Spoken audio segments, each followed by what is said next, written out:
Assalamualaikum warahmatullahi wabarakatuh. Perkenalkan, nama aku Lutfi Dwi Wardani, NPM 1813 025024, program studi Pendidikan Teknologi Informasi, Fakultas Keguruan dan Ilmu Pendidikan Universitas Lampung. Di sini aku bakal ngejelasin materi tentang VEON. Langsung aja ke materinya. Nah, sebenarnya apa sih kepanjangan dari VEON itu sendiri? Nah, ini dia. Jadi, VEON adalah singkatan dari Virtual Age on Networks. Terus, kalau pengertian dari VEON sendiri itu apa? Nah, VEON atau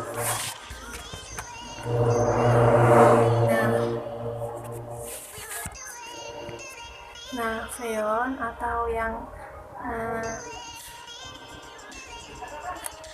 sebelumnya ITALC adalah sebuah perangkat lunak sumber terbuka atau yang biasa kita sebut dengan open source untuk pemantauan komputer dan manajemen kelas yang mendukung Windows dan Linux. Jadi dia ada dua ini, yaitu Windows dan juga Linux. Lalu program ini telah dikembangkan sebagai alternatif gratis untuk solusi manajemen kelas komersial. Nah, ini memungkinkan guru untuk melihat dan mengontrol laboratorium komputer dan berinteraksi dengan siswa. VEON ini tersedia dalam berbagai bahasa dan menyediakan banyak fitur yang mendukung para guru dan administrator di pekerjaan sehari-hari mereka, gitu guys. Jadi VEON juga dapat digunakan secara transparan di lingkungan yang heterogen. Nah, ini berarti komputer guru yang menjalankan Linux dapat dengan mudah mengakses komputer siswa yang menjalankan Windows dan juga sebaliknya. Jadi kalau misalnya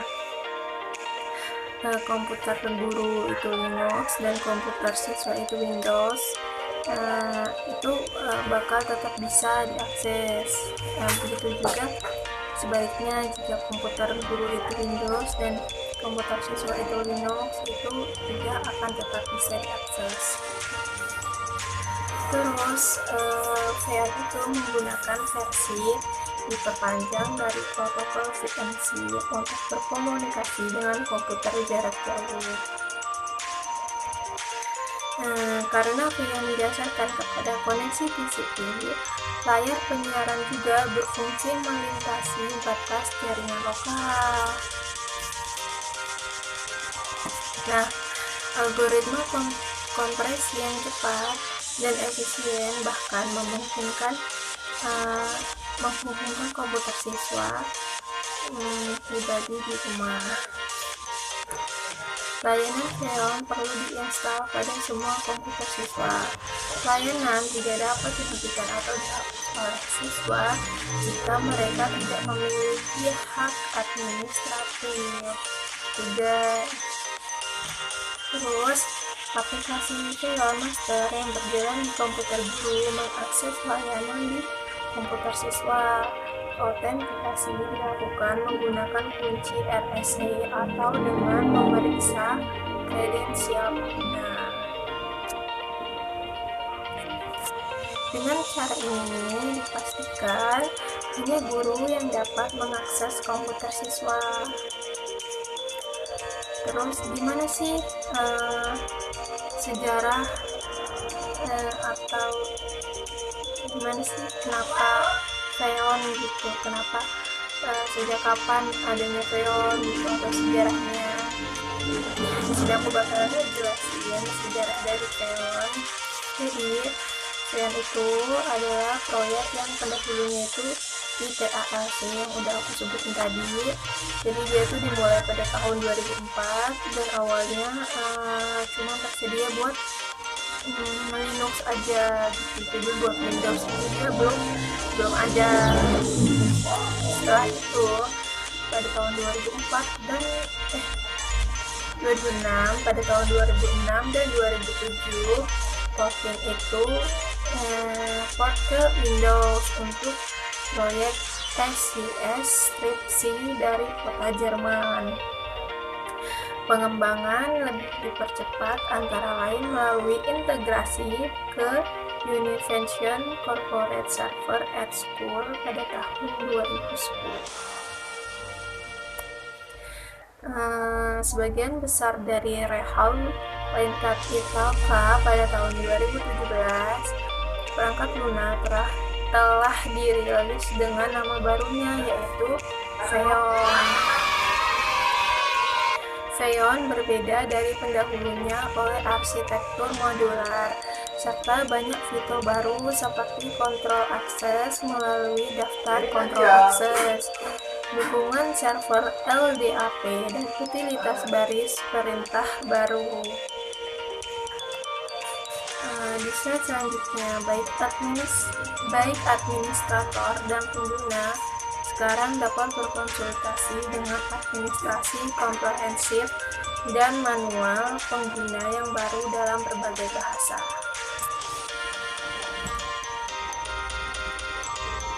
Lalu, apa aja sih fitur-fitur di dalam Xeon? Ini aku bakal ngejelasin fitur-fitur yang ada di dalam Xeon. Langsung aja disimak. Jadi yang pertama itu ada tinjauan umum. Nah, tinjauan umum yaitu pemantau semua komputer di satu atau beberapa lokasi atau ruang kelas. Jadi dia tugasnya meninjau atau memantau komputer. Yang kedua yaitu ada akses jarak jauh. Nah, akses jarak jauh itu tugasnya hampir sama, melihat atau mengontrol komputer untuk menonton dan mendukung pengguna. Jadi intinya itu tetap hampir sama, yaitu mengontrol atau melihat. Yang ketiga itu ada demo. Nah, demo itu adalah tampilkan layar guru secara real time, layar penuh atau jendela. Yang keempat yaitu ada layar kunci. Nah, menarik perhatian pada apa yang penting saat ini itu adalah tugas dari layar kunci. Terus yang kelima itu ada komunikasi, yaitu mengirim pesan teks ke siswa. Yang keenam ada mulai dan akhiri pelajaran. Masuk dan keluar pengguna sekaligus itu adalah mulai dan akhiri pelajaran. Terus yang ketujuh itu ada tangkapan layar. Nah, tangkapan layar itu yang bisa kita sebut dengan screenshot.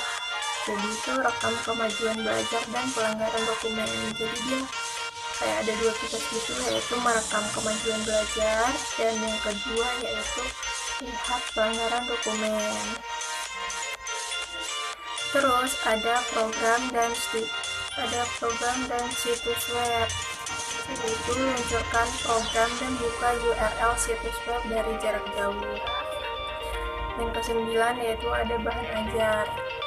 Nah, bahan ajar itu mendistribusikan dan membuka dokumen, gambar, dan juga video dengan mudah. Lanjut, yang ke-10 itu ada administrasi. Jadi administrasi itu yaitu nyalakan atau matikan dan nyalakan kembali komputer dari jarak jauh atau yang disebut dengan web on LAN. Nah, yang pastinya udah tahu dong LAN itu apa. Nah, LAN itu adalah local area network. Xeon didasarkan pada kerangka kerja Qt dan ditulis dalam bahasa pemrograman yaitu C++. Nah, karena itu tersedia untuk sistem Windows dan GNU atau Linux. Dukungan untuk platform lebih lanjut dan sistem operasi sedang dikerjakan. Penggunaan Xeon dalam kombinasi dengan Edubuntu atau Sekolah Linux atau Debian Edu memungkinkan sekolah di seluruh dunia pengoperasian jaringan sekolah gratis. Nah, gimana sih cara install Xeon? Langsung aja ikutin tutorialnya. Jadi apa aja alat dan bahan yang digunakan? Di sini aku yang menggunakan yang pertama yaitu PC minimal 2 buah. Nah, PC itu digunakan buat yang pertama sebagai klien dan yang kedua itu sebagai server. Lalu yang kedua itu ada kabelan atau kabel lokal area network, dan yang ketiga yaitu installer aplikasi Xeon, yaitu file yang udah ada di PC yang bakal kita install gitu. Selanjutnya itu cara install aplikasi. Nah, langkah yang pertama adalah buka installer Xeon, lalu pilih klik next pada bagian bawah. Setelah itu kita klik I agree di bagian bawah juga. Dan yang ketiga, pilih penyimpanan lalu klik next. Di situ bebas menyimpan di mana ya. Pada menu ini, centang Xeon Master untuk menginstal pada PC server saja, kemudian klik install pada bagian bawah. Yang kelima yaitu proses selesai, lalu kita klik finish. Dan cara konfigurasi PC 1 ya, atau kita sebut dengan server. Yang pertama yaitu buka konfigurator, lalu masuk ke menu akses control, pastikan sudah dipilih opsi grant access to every authenticated user or default. Lalu yang ketiga, masuk ke menu room and computer, lalu buat rooms baru. Klik tanda plus, kemudian masukkan nama PC yang akan ada di dalam room tersebut beserta IP address-nya. Setelah itu kita klik apply. Pilih menu authentication key, lalu kita klik create key pair. Fungsinya agar PC yang menggunakan key ini bisa berada di dalam room yang sama. Kita praktekin sesuai dengan yang ada pada gambar tersebut. Selanjutnya yaitu klik export key, kemudian klik apply. Salin key yang telah diekspor ke flash disk untuk digunakan di PC berikutnya. Cara konfigurasi PC kedua atau klien. Yang pertama yaitu lakukan installer aplikasi pada PC 2 dengan langkah yang sama seperti PC 1. Lalu buka Xeon configuration. Yang ketiga yaitu di menu general, pastikan authentication method memilih opsi logon authentication. Yang keempat yaitu masuk ke menu akses control, pastikan sudah dipilih opsi grant access to every authenticated user or default. Lalu kita klik checklist. Lalu di menu authentication key, masukkan key dari PC 1 atau server yang telah disalin sebelumnya. Lalu klik apply dan konfigurasi pun selesai. Setelah itu, gimana sih cara penggunaan Xeon? Nah, yang pertama yaitu kita buka aplikasi Xeon dan kemudian klik computer rooms dan checklist kelas yang dipilih dan PC yang akan digunakan. Xeon menyediakan beberapa pilihan pengguna, diantaranya monitoring, full screen demo, lock remote control, text, message, dan lain-lain. Lalu kita ke fungsi menu. Nah, yang pertama yaitu monitoring, untuk memonitor aktivitas semua PC yang ada di dalam satu room tersebut. Yang kedua yaitu demo. Menu demo digunakan untuk memunculkan aktivitas dari PC server pada PC klien. Perbedaan Windows demo dan full screen demo adalah resolusinya. Contoh penggunaan Windows demo. Di PC klien akan muncul aktivitas dari PC server dengan besar layar yang bisa diatur. Dan ini adalah tampilannya.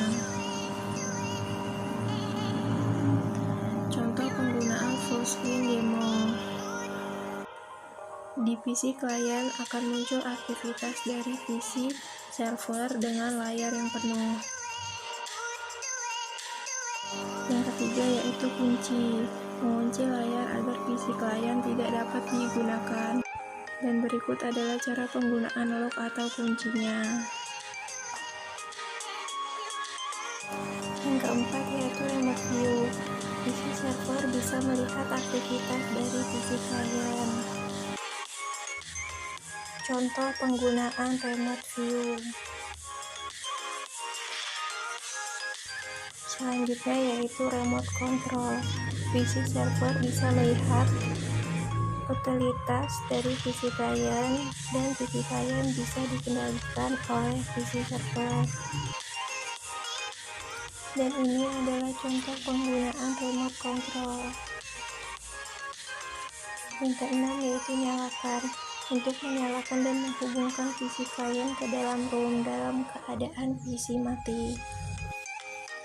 Yang ketujuh itu ada nyalakan ulang. Untuk menyalakan ulang PC klien atau yang biasa kita sebut dengan restart. Selanjutnya ada matikan, yaitu turn off PC klien. Dan yang kesembilan yaitu ada keluar atau logout. Di nomor 10 ada text message, yaitu mengirim pesan berupa message box pada PC klien. Dan ini adalah contoh penggunaan dari text message. Dan di sini adalah gambar bentuk message yang muncul di PC klien seperti ini. Selanjutnya yaitu run program. Langsung membuka program tanpa membuka atau remote PC 2 dengan cara mengetikkan nama dan tempat penyimpanan file aplikasinya. Yang ke-11 yaitu ada open website, yaitu membuka website dengan cara mengetikkan URL dan akan langsung terbuka di PC klien itu. Dan seperti ini contohnya.